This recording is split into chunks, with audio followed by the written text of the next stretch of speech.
Welcome, everybody, to the Healing Place podcast. I am your host, Teri Wellbrock, and excited to have with me today Dr. Kristina Brinkerhoff. So welcome. Wonderful. Thank you so much, Teri.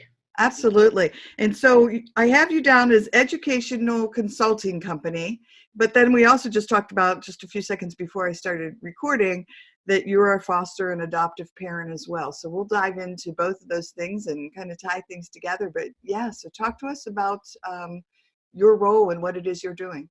Wonderful. Thank you so much.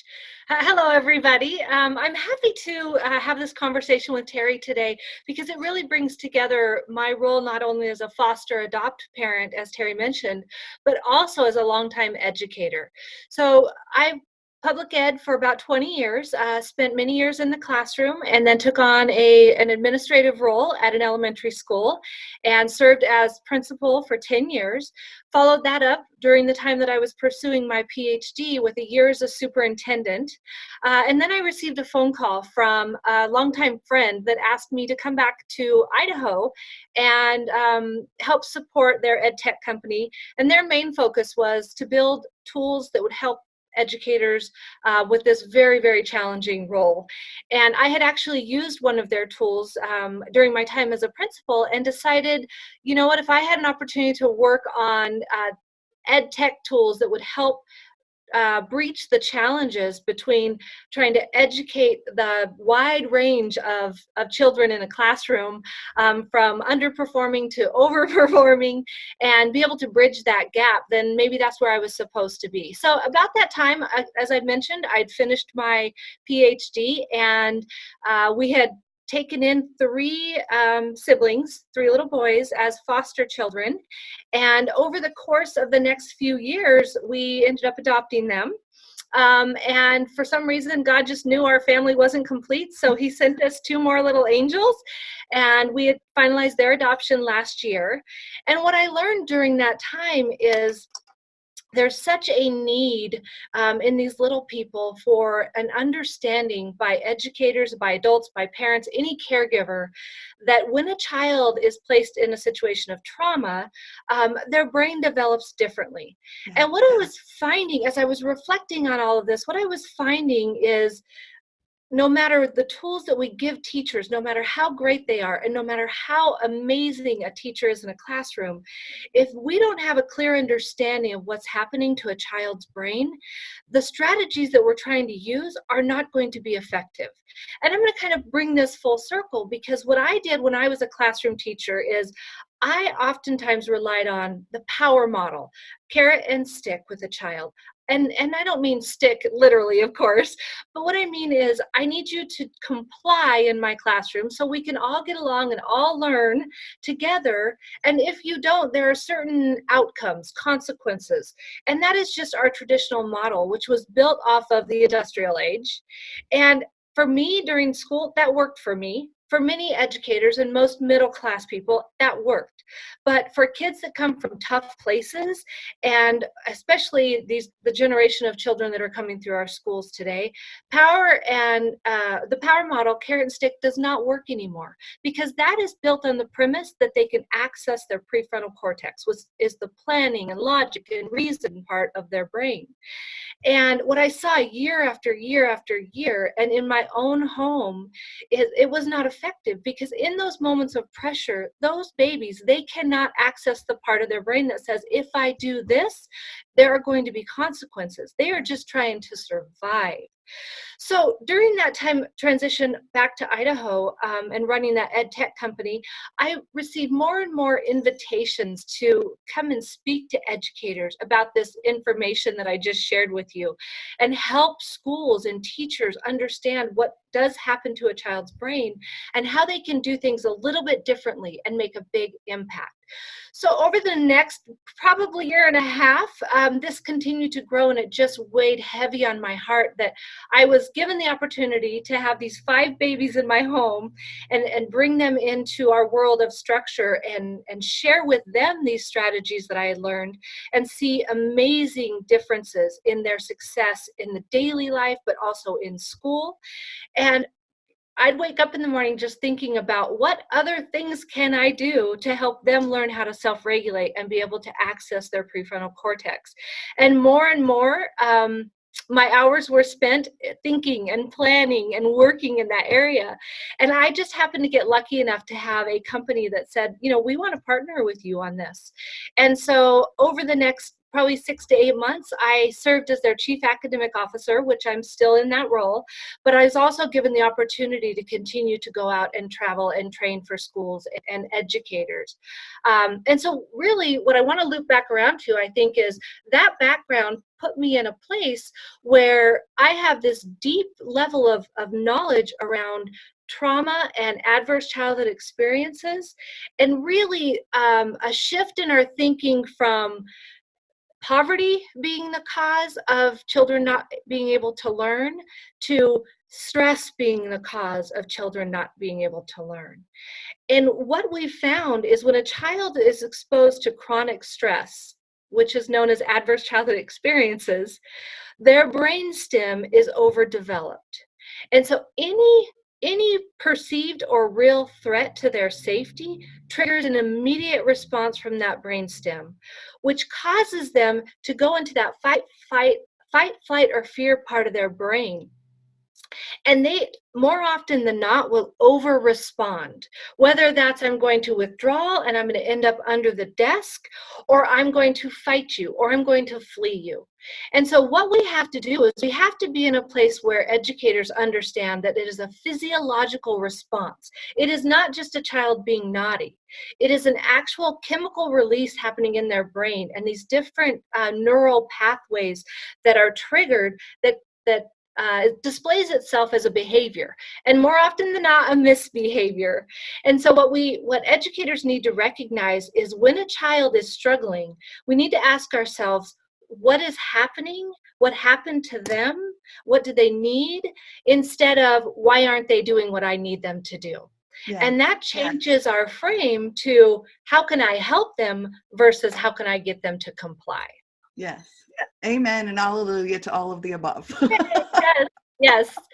And I apologize because I know, as I mentioned earlier, Teri, this is so important, and I'm so passionate about this information because it changes the trajectory for every single child that is struggling, not only in our school systems, but also in our homes. Yes. And I agree on so many levels. I mean, ACE is one, we connected through ACE's connection, and, yeah, I mean, just in the resilience part of it, and what you're doing is that resilience part. I mean, that helping educators, helping parents with your own children.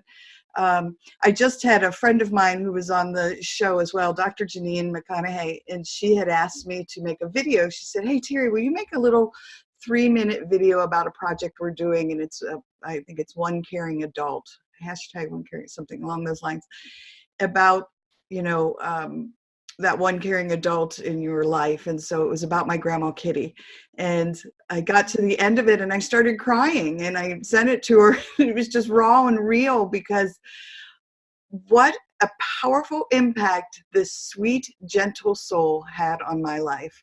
And the fact that yes, I was going through horrific trauma in my childhood, and yes, I was having, I understand what you're saying now, the way my brain was developing and those those pathways. But now that I've discovered brain plasticity, and oh my gosh, I'm sure that's what you're tapping into, is talking about brain plasticity and changing the outcome for these children, which is unbelievable and beautiful. So thank you.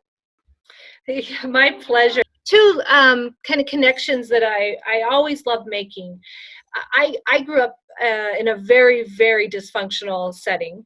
By the time I was 3 months old, my parents were divorced, and they both suffered years and years of addiction. And I truly believe the only reason I didn't end up in the foster care system is because I had grandmothers that while they had their own challenges, they weren't dependent on alcohol or drugs, and they had stability where whenever things fell apart in my home, whichever home I was in, one of my grandmothers would swoop in and rescue us and get us clean and get us fed and until our Yes. parents got back on their feet. And then we would kind of go through that process again. And oftentimes growing up, people would say to me, how are you functioning? When they met my family. Yes. Not my family, but I've gotten that. yes. How are you where you are today? And until I understood this ACEs stuff and brain plasticity, my answer was, I don't know. Right. I honestly have no idea. And suddenly it dawned on me, I discovered a library at 13 years old. And I got to know that librarian very well. And I broke every single library rule you could imagine in regards to how many books you can check out. I would go in with my backpack and I would unload these 20 books that she'd let me have for the week. And I would reload 20 more books. And I found safety and connectedness in my father was a logger, and so during the summer we would go and camp, and I would spend all day in the tent with my book if I wasn't out playing in the woods. Right? Right. And as I gained a better understanding and through my dissertation research of what happens to your brain when you're in a relaxed state and you're enjoying learning and you're building those neural connections, that's where you get up to that intellect piece. And we often thought, well, for many years, we thought your IQ is your IQ and it is static. And now I know that is not true. And because I was able to build those neural pathways under a sense of safety, I was able to access the learning and continue to grow and kind of push past that barrier that would have kept me in that realm of I have to preserve my own safety, and my brainstem is my strongest muscle. And so I want to connect that to, I have a daughter, my youngest child, who in kindergarten, her teacher recommended referral for 504 because she thought she had ADHD. And because of my learning, I knew it wasn't ADHD, but I also, because of my experience in schools, I knew how the system worked. And so we went through the evaluation process, and sure enough, she was diagnosed with ADHD, school determination. She was eligible for a 504. We put her on a 504, but we also sought additional testing. And what they did is they did an IQ test, and she has a very low IQ.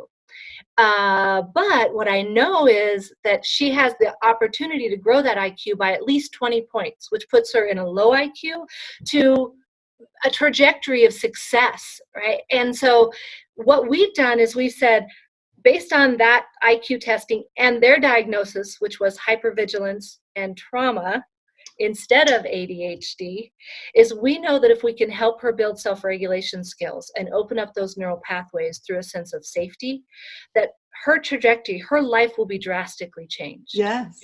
Every single parent needs this information. Every teacher needs this information. Because what I'm guilty of as an educator, and I know what educators are struggling with right now, is we don't know what questions to ask. We don't know the possibilities often. And so we end up saying, what is the easiest way to get this child, not necessarily the easiest way, what is the most accessible way to get this child in a place where they can sit and learn in my classroom?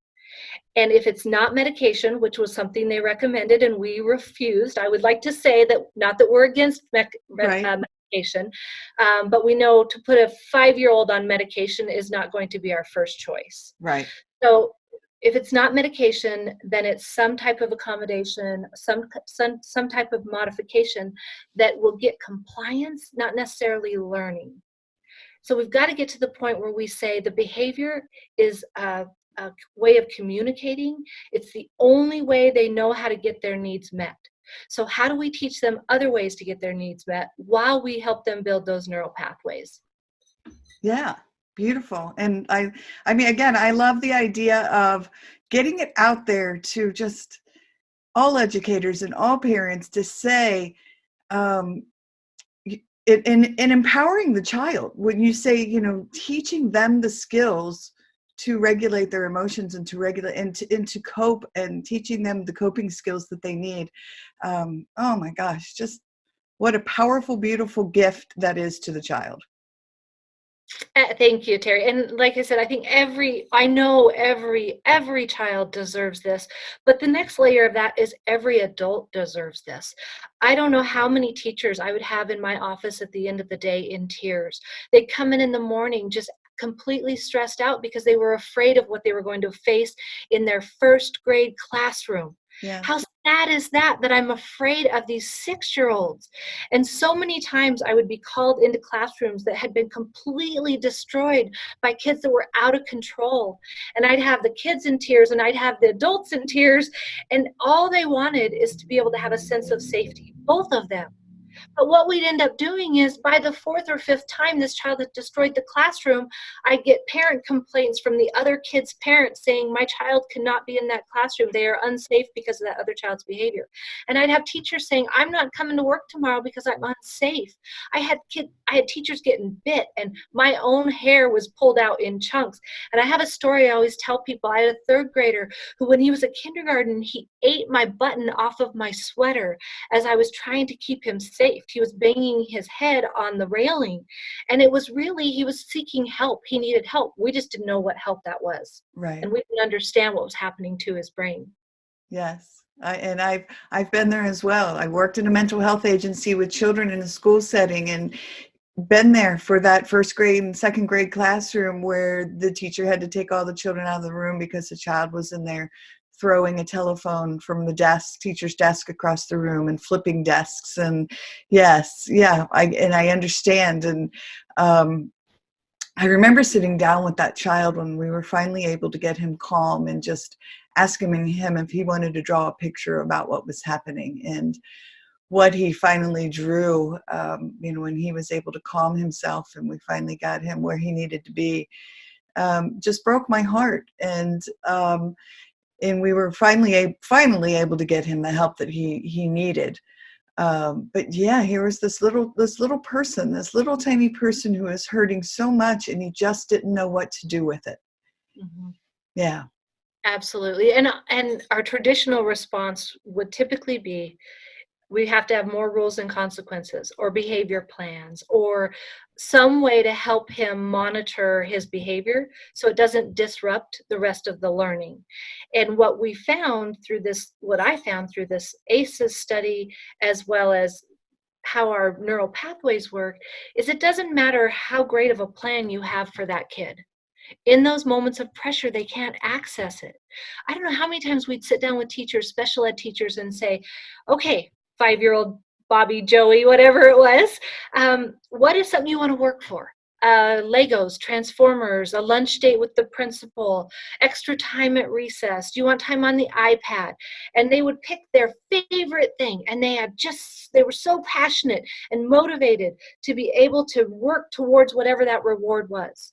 And then it would work for the first 4 or 5 days, maybe if we were lucky, maybe a day, until there was some pressure that they didn't know how to maneuver through or navigate through. And then that Lego or that iPad or that lunch, it didn't matter because they couldn't get up. That pathway wasn't there that they could get up to even remember what they were working for. right. And so we would up the consequences, or we'd or shorten the amount of time they had to work for it. And pretty soon everything just fizzled out and they were back to kind of ground zero, struggling. Not only were they struggling, but then the wear and tear on the classroom and on the adults that were trying to support that child, it just becomes overwhelming. I was working with the school district, and just last week they called me and said, my teachers and my administrators are ready to walk out. It's Yeah. only October. They're so exhausted. Can you just come in and do some feel-good, hope-building activity with them? Teri, it's October. And the superintendent is calling for help because their educators are worn out already. We have to do something different. Yes. Yeah, absolutely. And I was going to say that same thing, that the burnout rate on educators is just phenomenal, and it's sad. One of my dear friends who was an amazing teacher, we went for a hike recently, and she had left teaching, and I said, do you miss it? And she said, no.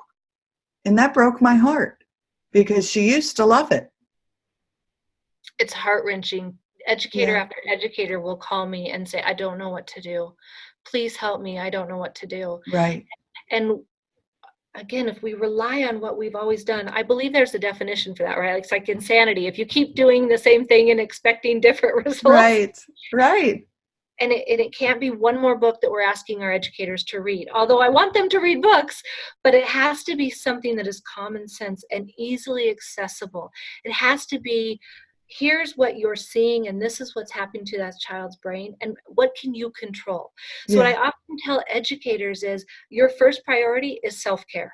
You have to take care of yourself, because as a professional, as somebody working with children that are struggling, you have to have your own toolbox and your own skill set. So I need to self-regulate, because oftentimes, especially after there's repeat disruptions to teaching and learning, those teachers are already on edge. Their Yeah. brain stem is already overactive. So the minute the child makes a move that the teacher perceives as threatening to the calm and safety and the learning in the classroom, that teacher is primed to overreact. And we all have good intentions that we're not going to, but we've all been in situations where we do, and we wish we would have been able to do things differently. So what Right. I always work with educators, we can do all these things with kids, but until we do something with ourselves and recognize that we are solely in charge of how we respond to this situation, we're never going to have a full win-win with that child. Right. So always looping back to, yes, we have to know how the brain works and what's happening to that child, and that behavior is communication. And how do we figure out what it is they're asking for when they don't have the words to tell us? But also, how do we take care of ourselves so we're ready for this very, very important yet very, very challenging role? Yes, absolutely. So, any myths or facts that you would like to clarify for listeners in regards to either children or trauma or education? One of the things I talked about a little bit about, and I'm just now feeling a sense of this absolutely has to be a clear understanding, is it's not poverty that is keeping a child from learning. It is the environment that is often found in a household that struggles financially. And what you'll find in those households, as well as many other households, is stress. If the level of stress is high on that child, on that family, that is when the brainstem is overactive. It is overdeveloped. So they're primed to over-respond or overreact to any stimuli that they have a sense of unsafeness with. So if we can really begin to think about, it is not a situation of we are in poverty, it is a situation of we are buried in stress. And how Yes. do we help our parents know that information and start addressing the indicators that cause stressful homes and stressful situations? Yes, absolutely. And I flash to my own childhood, and I think, when we had money problems and it was obvious, my mom would work overtime, which meant she wasn't around to try to make ends meet. My dad would become violent. My mom would drink more. And she was an addict.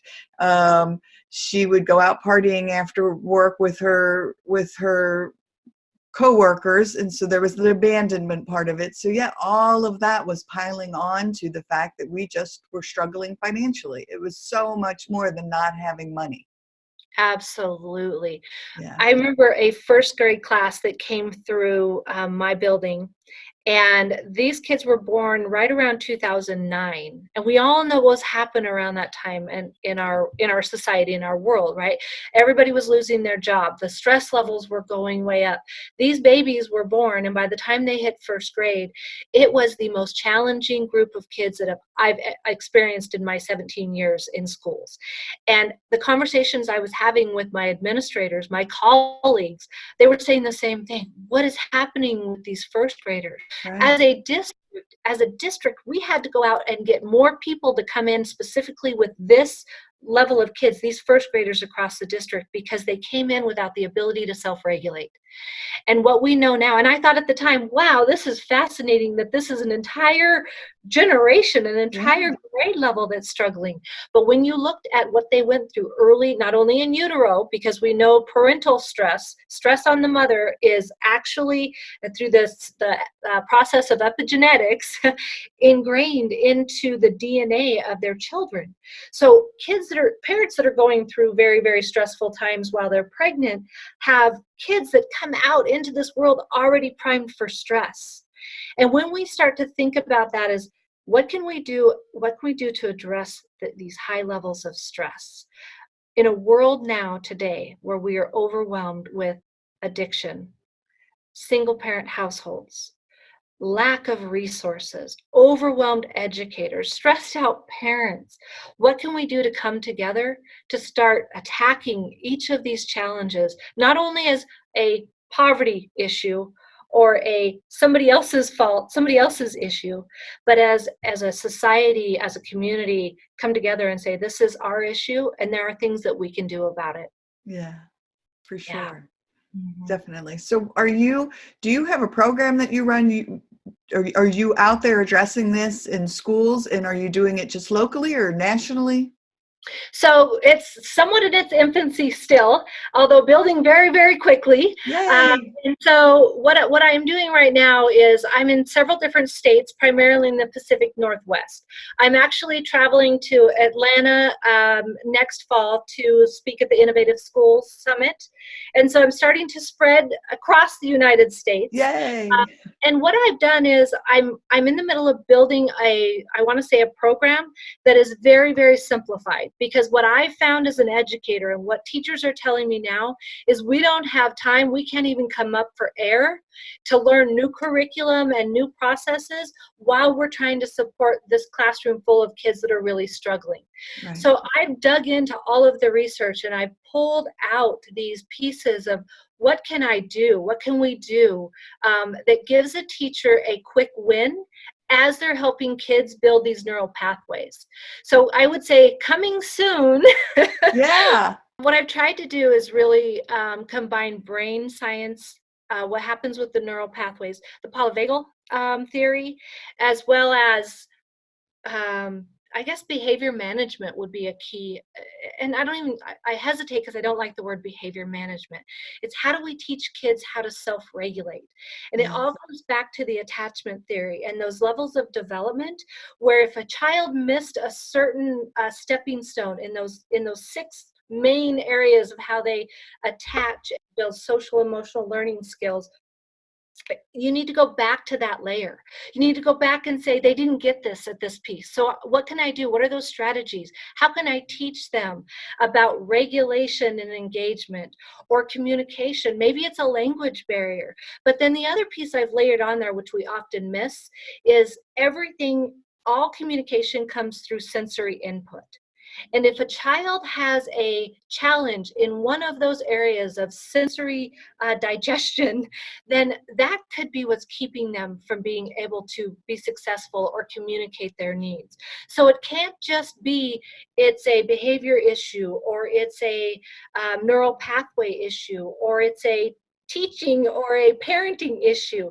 It has to be as humans, we are so dynamic and there are so many layers of how we process incoming information, and then through that processing of that information, output in communication, whether it's verbal, nonverbal, our behavior, written communication, and understanding that it is a organic, dynamic, messy process.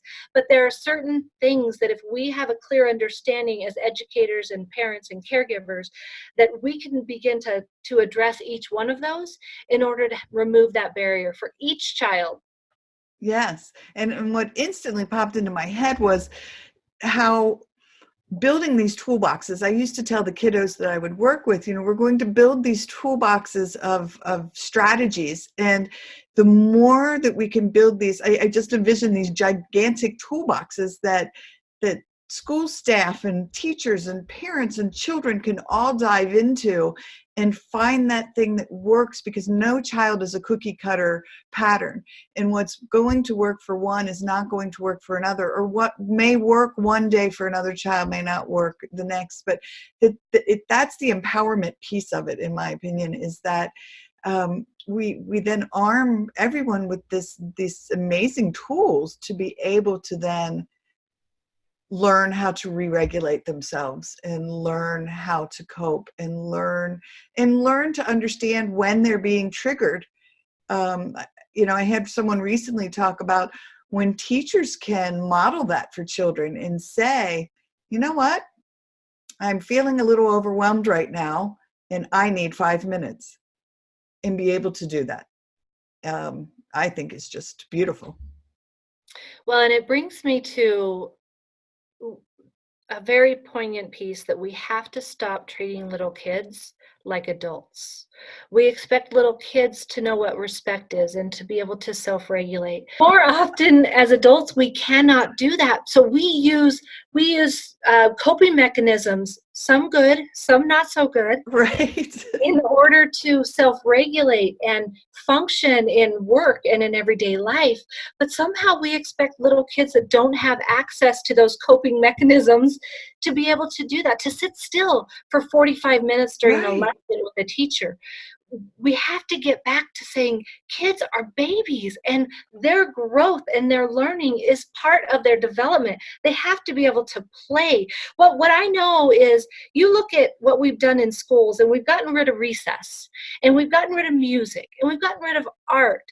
And what we didn't understand is those things, the physical movement with art and the creativity with PE and recess, and the creativity with art, that's what opens up those pathways and builds those connections. So when a child is exposed to new concepts, new learning, ABCs, 1, 2, 3s, what happens is that comes into your working memory.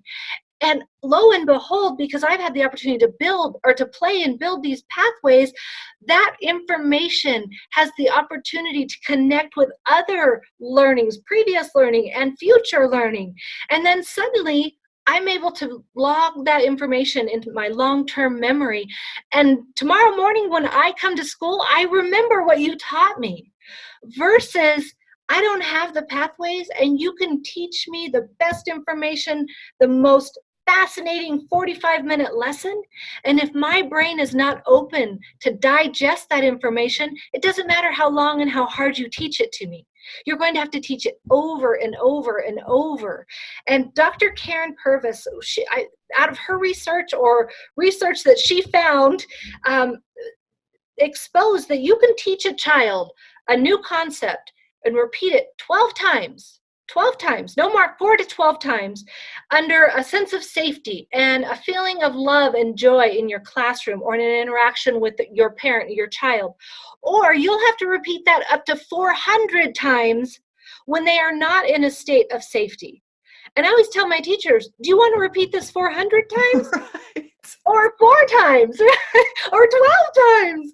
So if we can get joy and fun and love back into our classrooms and back into our homes, we're all going to feel a whole lot better about this teaching and learning thing. Yes. But what we're doing is we're burning ourselves out on repeating things 400 times, and we're frustrated because kids aren't learning it, when we aren't understanding that the way that we're doing it, it doesn't matter how good or how many times we do it, their brains are not ready for it. Right. But we have to get back to understanding that play and art and fun and recess, physical activity, get those kids up out of those chairs. You know, we ended up doing flexible seating, which, as you can imagine, is a far stretch from straight rows, you know, individual desks and straight rows, to where do you want to sit? Yeah.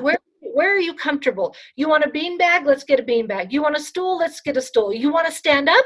Let's let you stand up.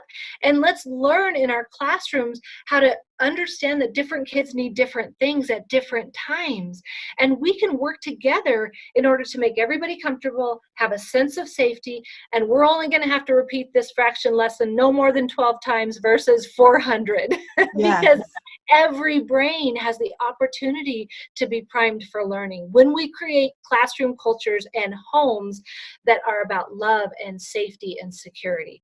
And when it all comes down to is, are we safe, whether we're adults or kids? Because if there's not a sense of safety, real or perceived threats, create this barrier to any love and any connection. Because we all know relationships and connectedness are right smack in the middle of your brain between safety and learning. And so if you build those pathways through connection and relationship, again, you're opening up the opportunity for kids to access that learning part of their brain and store that information in long-term memory. Whether it's content, math, reading, writing, or whether it's socially, how do I get along with other people? How do I love other people? How do I have empathy for other people and compassion? Because if I can get to that understanding, I also understand I need to have love and compassion and self-care for myself, whether I'm 5 or whether I'm 55 or 105. Yes. And what immediately came to my mind was the whole resilience part of it, and that factor in how critical teachers are in being that resilience, or possibly being that resilience person in a child's life. Because, research is showing, as I know you know because you worked on that, is that those coaches, those teachers, those grandparents, those people that are there present in that child's life who do provide that sense of love, as you said, love in a classroom, that sense of compassion. Wow, what an impact that has on a child who may be in a stressful and traumatic environment. It's personally, I have an ACE score of 9. And the only thing that has me sitting in this chair having this conversation with you, Teri, is schools and learning.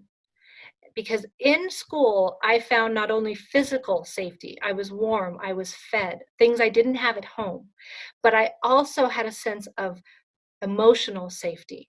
These people were nice, right? They were loving, they were caring. And people often ask me, who was your favorite teacher? And I honestly don't have a favorite teacher, because the educator, all these faces, all these men and women that were part of my learning and part of school became a positive figure in me understanding that just because I was born into a life of poverty and addiction and withdrawal and challenges doesn't mean I'm stamped with that's my trajectory and that's where I'm Right. going to head.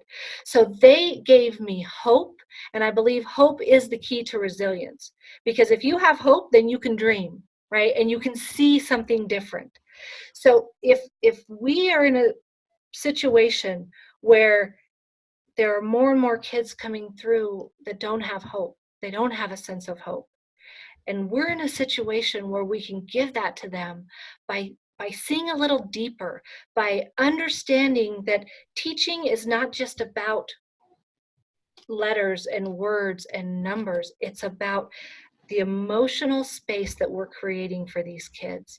And if we Yes. can teach them about their own emotions and how to build on that hope and how to key into resilience, the opportunities are limitless, not only for these kids, but for our society. I hate to be a doom and gloom, but I'm scared, right? I'm scared about what's going to happen in the next 20 years. Every day you turn on the news and this opioid crisis here and Oh this my gosh, lawsuit here. yes. And I look at the babies that we've adopted out of foster care, and they're just 2 families, 2 stories of neglect caused by addiction. And these are 5 kids out of a total of 13 kids in these 2 families that have all been in foster care and all been adopted. And you think about that's just one story in lowly little Idaho. Right. How many other stories are out there, and they just keep building, because once the adults, the parents, become dependent on a coping mechanism that helps them address the same thing we're talking about for these little people, right? They don't have the neural pathways, they don't have the connection, they don't have the resources that they need. When we have more and more parents that are removed from the ability to parent and attach and bond and create a sense of safety and self-concept for their children, then what we end up getting is generation after generation of kids that don't have grandparents like you and I did, right? Right. That could save us. And I look at these babies, and if their grandparents were not addicted and not able to swoop in and scoop them up and take care of them, they wouldn't have ended up in the foster care system. I would be sad because they're now my children and I love them Right. dearly. But every child deserves the opportunity to stay with their biological family, every single one. And so we have to do this differently. Yeah. Agreed. Agreed. So I want to ask you one of my favorite questions, only Uh-oh. because I love the answers. If you could meet anyone in the world, dead or alive, to help you with your continued journey, and whether that's your personal journey, your professional journey, or both, who would it be? Oh, Teri, that is a tough question. Oh boy, dead or alive. So I might answer this two different ways, and you can edit out any of this that No, you don't answer want. any way you'd like. I really come back to, I would love to meet every single parent when they were a child. Oh, And I would love to help them recognize that it isn't their fault that they are going to struggle with what they're going to struggle with. And there are yeah, things that they can do as a child that will help them be successful as an adult.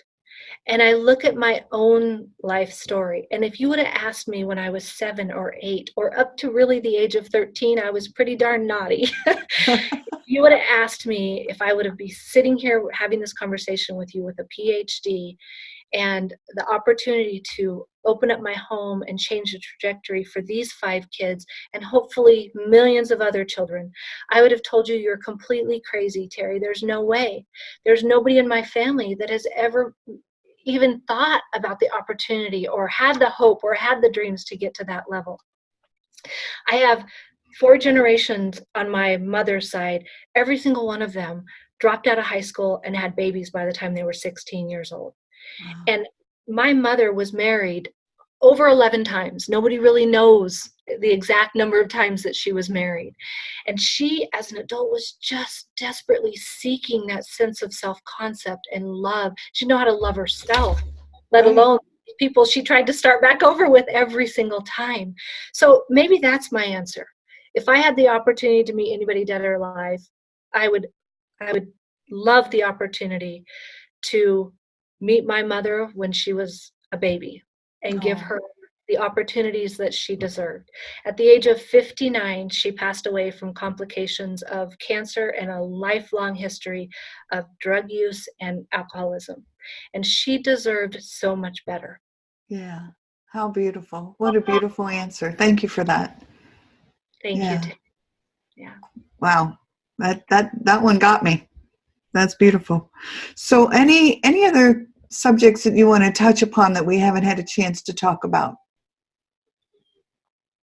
Yeah, I feel like I didn't spend enough time on helping educators take care of themselves. But one of the key points that whenever I go out and do a presentation or a training is, yes, we have to understand what's happening to a child's brain and what's going on for those children that are in your classroom struggling. But more importantly, Teri, as adults, as humans, we have to figure out ways to remove the level of stress that we've created for ourselves. We have to get to the point where I think the Buddhist belief is you have to find a way to be happy in the moment, because if you can't be happy in the moment, you're always going to be seeking something different. And you see that play out in our culture today. I always have to have a better car or a nicer purse, or so that means I have to work more in order to get more money, in order to get more happiness. And so if we can come back to, as human beings, recognizing that those external things, those things we try to collect, are just creating more and more stress for us. The sense of guilt then that we layer on ourselves because we can't keep up, or we're overworked or overstressed, and so then we feel guilty and we layer that back on, which just is this vicious cycle. We've got to get back to the place where we give ourselves grace, we Yeah. take care of ourselves, and we recognize that happiness is in the moment. Imagine what that would do for you as a person, for every educator, if they can just be happy in that moment and find that sense of self-care and try to release some of that guilt. Because as educators and caregivers, what we end up doing is we can't solve everybody's problems, and we have this kid that's throwing chairs in our classrooms, and we blame ourselves at some level. And if we can gain these tool sets, and like you said, the tool belt, and get these resources in there that not only help us take care of ourselves, but prime us to be able to help take care of these little people, whether they're in our homes or in our classrooms. Yes, absolutely. I agree. I saw something came across my Facebook page the other day, and it was a school that had created like a meditation room or something, a calming room for teachers, right? And a lot of the comments that because I always find it fascinating to read comments on articles and what about the children? What about the children? What about the children? Well, honestly, that room for teachers is about the children. It's not just a room for teachers to escape for 10 minutes or take their lunch hour to, this is about teachers calming themselves and bringing themselves to a place of peace and tranquility and learning those skills of self-care so that when they step back into the classroom, it is about the children. Absolutely. I always tell a story. You know that analogy when you're in a airplane and you have a baby on your lap and the warning notice comes across and the oxygen mask drops, and most people's tendency would be to put the oxygen mask on the baby first, right? The baby has to have oxygen. And what I always say is if the baby has oxygen, that's great. But if you don't have oxygen, you aren't living, who's going to take care of that baby? And so one of my taglines with teachers is my work is about providing oxygen masks for educators, because we have to give them permission to take care of themselves and realize that if they take care of themselves, that's the best way to take care of these children. Yes, that's my point. It's like, yes. Oh my gosh, let these educators do what they need to bring themselves to a place of calm and self-care. And yes, because wow, does that translate in the classroom? And children are amazing little creatures. They pick up on that energy. And if a teacher is walking into a classroom wanting to engage and love these children and give them everything that they can, those kiddos know that. Yes. But if they're overwhelmed and stressed, and that's triggering those children because they're coming, especially the children who are coming from a traumatic household or a household with that level of stress already heightened. Absolutely. Just makes it that much more difficult for them to learn. So. It does. And the secondary stress, when you think about what those teachers are going through day after day, and them recognizing that stress is causing over 14,000 chemicals to pump through your body on a daily basis and causing you to feel the way that you're feeling. And I believe it's Angela Watkins' work, her book Awakened, really talks about the health outcomes for educators and how it is the most challenging and lowest reward, which people will argue with you there, but tangible reward professions, but it's the highest demand and the lowest control profession.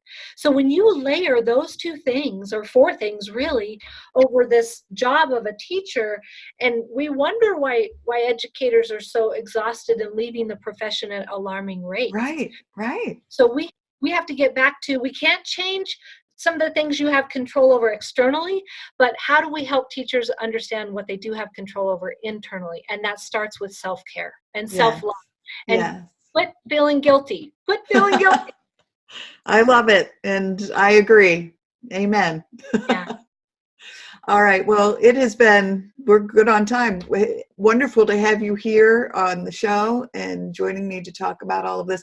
How can people get a hold of you if they want to? Absolutely. So probably the best way to contact me is at my email, which is drklbrinkerhoff@gmail.com.